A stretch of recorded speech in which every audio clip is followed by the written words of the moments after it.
Bueno, para quienes trabajamos con el diálogo y quienes creemos que el diálogo es un camino para la construcción de sociedades más justas, la realidad nos pone con mucha frecuencia una pregunta incómoda, que es: ¿necesitamos llegar hasta un estallido social con confrontación y con violencia para tomarnos en serio el problema de la desigualdad y el tema de la pobreza?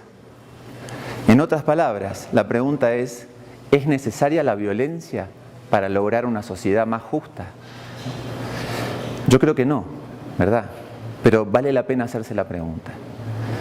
Y cuando se dan estallidos que ponen en jaque la estabilidad institucional de nuestros países, es común que la primera explicación sea: bueno, es que con esta desigualdad, ¿cómo no explicar un estallido?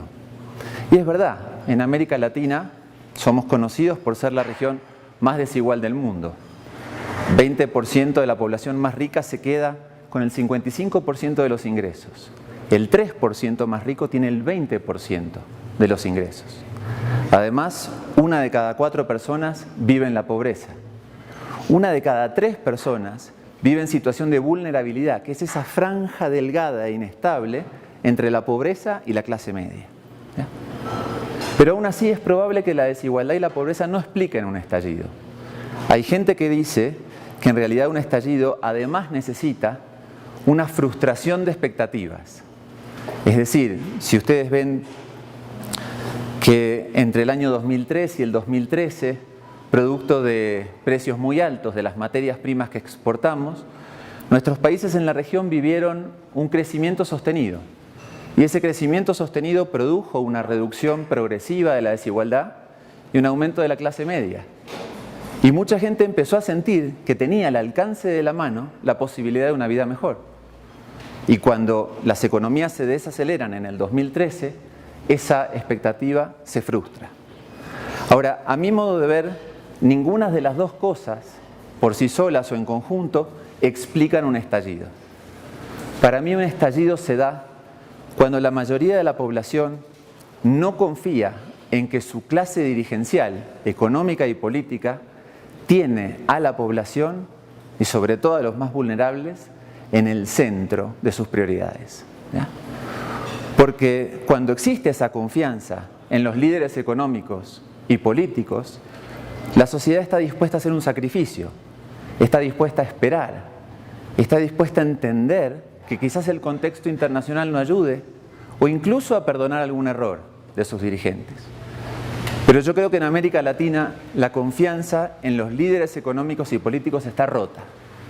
Y creo que está rota principalmente porque las élites han perdido la capacidad de conectarse con la realidad que vive la mayor parte de la población.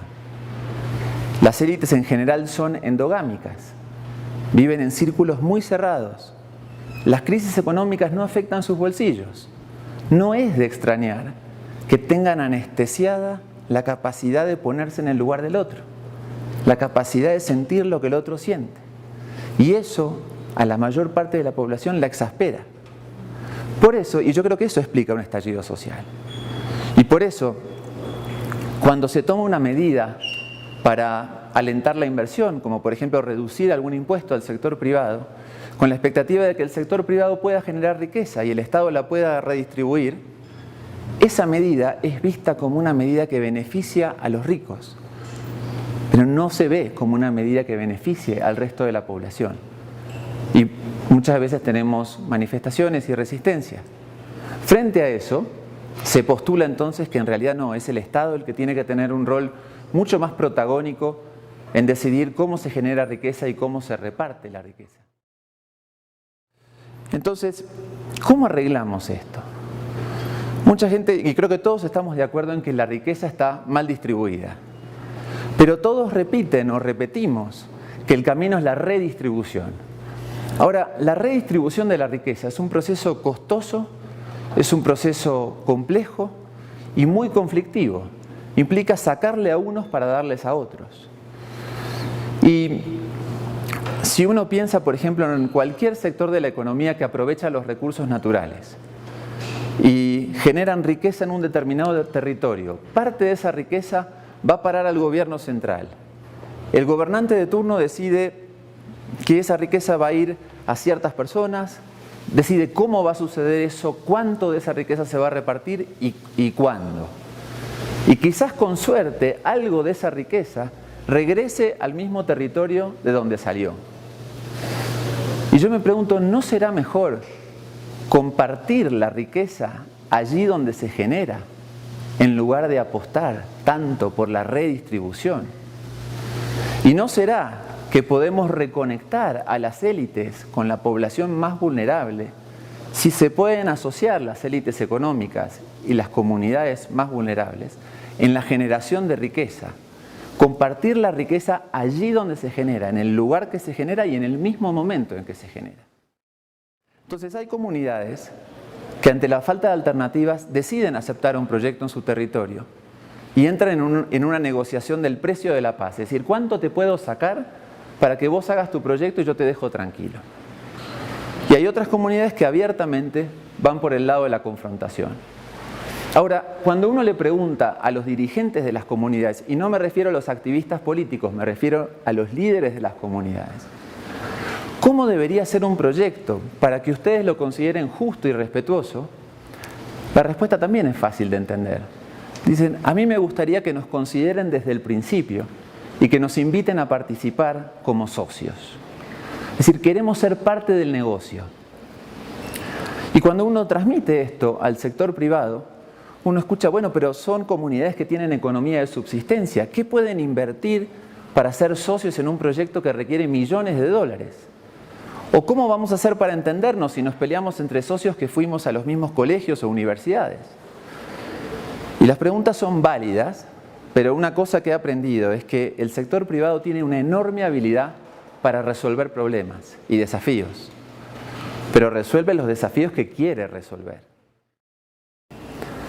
Entonces, si tomamos conciencia del poder que tiene esta idea de compartir la riqueza en la fuente, y si nos ponemos de acuerdo entre sector público, sector privado y sectores sociales para implementarlo a gran escala, yo estoy seguro que podemos crecer, reducir la pobreza y dejar de ser la región más desigual del planeta.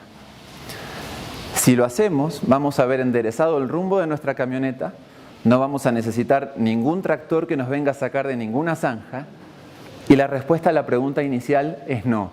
No necesitamos ningún estallido violento para construir una sociedad más justa. Muchas gracias.